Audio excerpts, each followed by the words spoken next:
বইয়ে থাকা বিদ্যা, পরের হাতে থাকা ধন একই রকম। প্রয়োজনকালে তা বিদ্যাই নয়, স্বভাবত কেউই আমাদের বন্ধু কিংবা শত্রু হয় না। একমাত্র কাজের দ্বারা মানুষ আমাদের বন্ধু কিংবা শত্রু হয়। বিষের পাত্র থেকে অমৃত, অপবিত্র স্থান থেকে স্বর্ণ, সবচেয়ে নিচ ব্যক্তির কাছ থেকেও জ্ঞান এবং নিজ বংশের পরিবার থেকেও গুণবতী স্ত্রী গ্রহণ করা উচিত। নখযুক্ত প্রাণী, শিংওয়ালা জন্তু, অস্ত্রধারী ব্যক্তি এবং রাজনীতিবিদকে কখনোই বিশ্বাস করা উচিত নয়। সাধুগণ সকল জীবকেই তার কৃপা প্রদান করে, এমনকি যাদের সদ্গুণ নেই তাদেরও। ঠিক যেমন সমাজচ্যুত ব্যক্তির ঘরে আলো বিতরণ করতে চাঁদও বিরত থাকে না।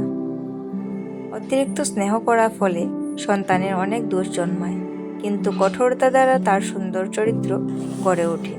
তাই সন্তান ও শিষ্যের প্রতি কোমল নয়, কঠোর হোক।